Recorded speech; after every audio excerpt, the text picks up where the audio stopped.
कर्म में, मोक्ष भी में।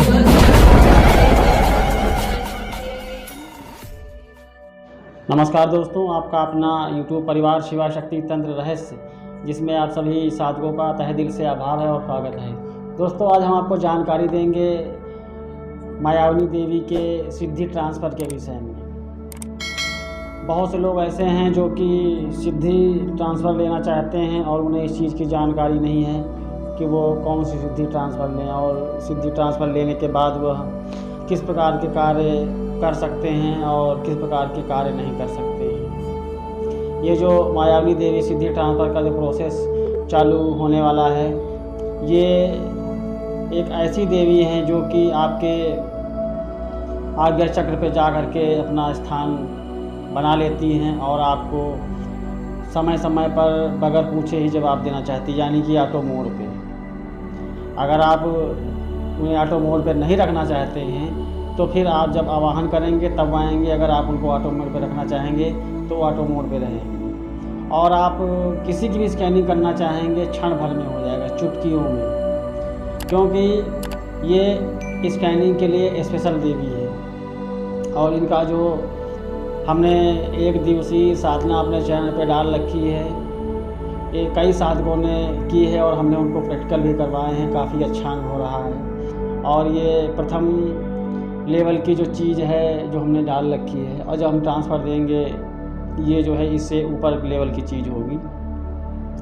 और जब कभी आप इसका भोग देंगे और इससे कोई तंत्र काट वगैरह ऐसा कोई सिस्टम करवाएंगे तो भी आसानी से हो जाएगा। लेकिन जो हमने प्रथम चरण की जो यूट्यूब पे अपने चैनल पे डाल रखी है साधना, उस साधना से तंत्र काट नहीं होगा, सिर्फ स्कैनिंग होगी। आप किसी की भी स्कैनिंग बहुत ही आसानी से कर सकते हैं और इसमें कोई लंबा चौड़ा विधान नहीं है। एक दिन की हमने साधना दी है। जो व्यक्ति साधना को करना चाहें कर ले। करने के बाद हमारे व्हाट्सएप पे संपर्क करें, मैं उन्हें उसका प्रैक्टिकल करवाऊंगा और वो भी निःशुल्क करवाऊंगा। और जो लोग इसके मायावनी देवी की जो सिद्धि ट्रांसफ़र लेना चाहते हैं वो बहुत ही आसानी से ले सकते हैं, बशर्ते इसके लिए हमें हमारे सामने आपको आना पड़ेगा। बहुत से लोग हैं जो डिमांड करते हैं कि आप फ़ोन के माध्यम से ट्रांसफ़र दे सकते हैं, तो मैं ये कहना चाहूँगा हाँ दे सकते हैं, लेकिन उसमें दिक्कत ये आएगी अगर हमने फ़ोन के माध्यम से शक्ति को आपके पास स्थापित कर दिया, तब आप उस शक्ति को कैसे महसूस करेंगे और उसका आवाहन कैसे करेंगे। तो ये जो चीज़ें हैं इन्हें समझानी पड़ेंगी आपको, तभी आपकी समझ में आएंगी। और जो बहुत से ऐसे साधक हैं जो ये कहते हैं कि फ़ोन के माध्यम से अगर आप देंगे तो कैसे देंगे, तो मैं आपको उनको विधान बता देता हूँ। फ़ोन के माध्यम से देने के जो सही तरीका है, आप अगर फ़ोन के माध्यम से लेना चाहते हैं तो आपको एक एकांत रूम में बिल्कुल साफ़ स्वच्छ कपड़े पहन के स्नान से निवृत्त होकर के आपको बैठना पड़ेगा।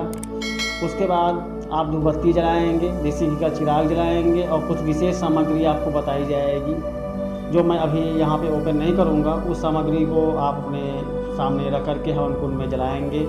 यहाँ से शक्ति का आपको स्थानांतरण किया जाएगा और जब शक्ति आपके पास पहुँचेगी तो आपको महसूस होगा जैसे सुगंधित खुशबू आना, किसी के चलने की आवाज़ होना, कान में आवाज़ आना, आपको हवा के झोंके महसूस देना, ऐसे अनुभव आपको तत्काल वहाँ होने चालू हो जाएंगे। तो ऐसा होता है और उसके बाद शक्ति आपसे जुड़ जाती है।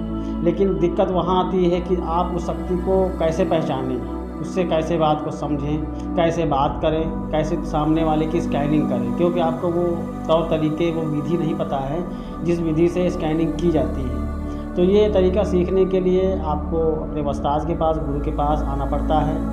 और जो मेरे पास से सिद्धि ट्रांसफ़र लेने वाले व्यक्ति हैं उनको मेरे सामने उपस्थित होना पड़ता है, उनको समय देना होता है। सिद्धि ट्रांसफ़र तो बहुत ही कम समय में होता है, इसे कह लो कि क्षणिक समय, 10 मिनट 8 मिनट इतना समय लगता है शक्ति को स्थापित करने के लिए सामने वाले साधक के अंदर। लेकिन उसके बाद शक्ति का जो परीक्षण किया जाता है, ये शक्ति आपके अंदर पहुंची है, कैसे आपको विश्वास हो, क्योंकि आप जब शक्ति ले रहे हैं तो आपको कैसे विश्वास हो कि हमने हमारे पास शक्ति आ चुकी है। तो आपको प्रैक्टिकल देना होता है, वो बहुत ही टफ प्रैक्टिकल होते हैं जो विज्ञान की कसौटी पे खड़े होते हैं। तो वो प्रैक्टिकल आपको देने होते हैं और बहुत ही प्रैक्टिकल होते हैं कि आपका जो मान लिया आप हमारे पास सिद्धि लेने आए हैं, तो जो आपका दोस्त है, आपके दोस्त का जो है जो हाई स्कूल में उसने जो डिग्री ली है उसका क्रमांक क्या है, उसने कितने नंबर पाए, इस टाइप के होते हैं। आपके जो दोस्त है उसने अपने पास जो अंदर बनियान पहन रखी है वो किस कलर की पहन रखी है, आपने जो टी शर्ट आपके दोस्त ने पहन रखी है वो कितने की खरीदी है। तो ये तब प्रैक्टिकल ले जाते हैं जब शक्ति आपको आपके कान में बताती है, आपके माइंड में जवाब देती है, तब आपको बिल्कुल एहसास होता है, आश्चर्यजनक होता लगता है कि अरे वाह, मेरे पास ये शक्ति जवाब दे रही है और मुझे सुनाई दे रहा है। तो इस तरीके तब प्रैक्टिकल लिए जाते हैं। अगर आप हमारे पास आते हैं तो ऐसे प्रैक्टिकल के माध्यम से आपको शक्ति ट्रांसफ़र दी जाती है। और जब आप फ़ोन के माध्यम से लेते हैं तो ये प्रैक्टिकल आपको वहाँ करवाने कौन जाएगा। दिक्कत ये आती है, शक्ति तो हम यहाँ से स्थानांतरण कर देंगे, अपने स्थान से आपके अंदर डाइवर्ट कर देंगे कि फला आदमी है और फला व्यक्ति फला जगह रहता है, इसलिए आप जाइए और उसके पास हमेशा हमेशा रहिए।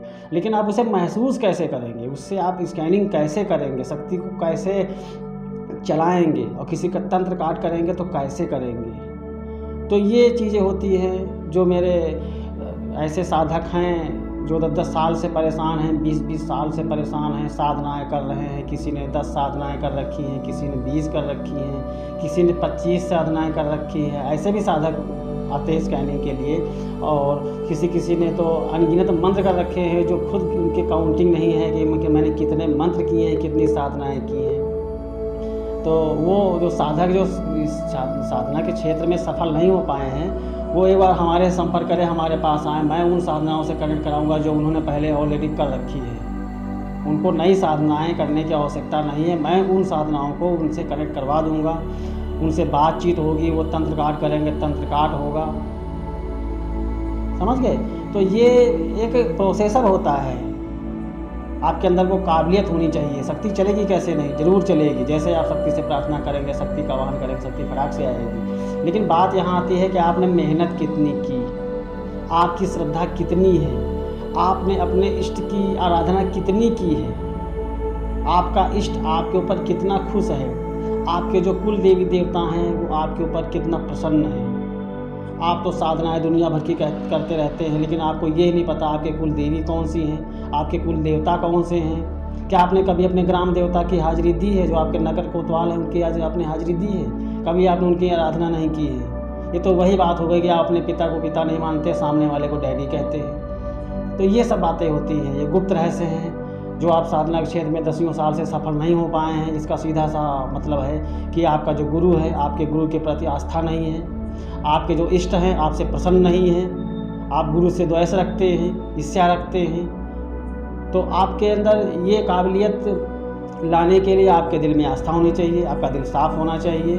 और आपने जो पहले से साधनाएं कर रखी हैं, चाहे वो यक्षिणी साधना हो, चाहे वो बेताल साधना हो, चाहे भैरव साधना हो, काली साधना हो, किसी भी देवी देवता की साधना हो, अगर आपने ईमानदारी से साधना कीजिए तो मैं बिल्कुल दावे से वादा करता हूँ, आप आइए, हम आपकी शक्ति से आप कनेक्ट करवाएंगे। और बहुत समय नहीं लगेगा, मात्र 1 दिन का समय लगेगा। उसके लिए आपको आना पड़ेगा। आप वहाँ से फ़ोन पे नहीं कर सकते हैं। ये तो वही बात है कि आप फ़ोन पे करने का मतलब आप बेवकूफ़ बनना चाहते हैं। आपको एक ऐसा साधक चाहिए जो आपको बेवकूफ़ बनाए, अकाउंट में अपना दक्षिणा ले ले और उसके बाद आपका नंबर जो है किनारे कर दे और आपकी कुछ समझ में भी ना आए। अगर आपको वास्तव में सिद्धि ट्रांसफ़र लेना है तो आपको सामने आना पड़ेगा। सामने आ करके वो तौर तरीके, विधि विधान सीखने पड़ेंगे।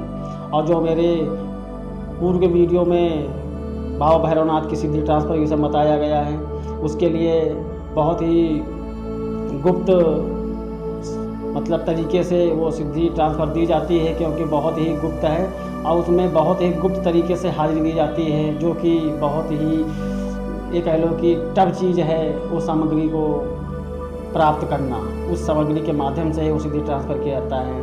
तो मेरा मानना है शायद आपकी समझ में आ गया होगा कि नहीं सिद्धि ट्रांसफ़र का सही प्रोसेसर क्या है। जो लोग फ़ोन पे मांगते हैं उनकी शायद जिज्ञासा शांत हो गई होगी। तो आशा करता हूँ कि आपको ये छोटी सी जानकारी आपके जीवन को लाभान्वित करेगी, आपको दर दर की जो ठोकरें खा रहे हैं उनसे बचाएगी और आपको एक कामयाब, अच्छा, कुशल साधक बनाएगी। बस मेरी एक यही विनती है कि आप साधना के क्षेत्र में हैं, अध्यात्म के क्षेत्र में हैं, तो आप कभी किसी का अहित करने का प्रयास ना करें। अगर आप किसी का अहित करते हैं तो ये बिल्कुल आप गांठ बांध के रख लीजिए, आप नोट कर लीजिए, जीवन में बिल्कुल गांठ बांध लीजिए कि आपका भी बुरा होगा। और जो शक्ति के माध्यम से आप सामने वाले का बुरा कर रहे हैं, जब वक्त आएगा तो वो शक्ति आपको भी नहीं छोड़ेगी, आपको भी बुरा करेगी। इसलिए आप किसी के बुरा करने के लिए आप शक्ति का प्रयोग ना करें।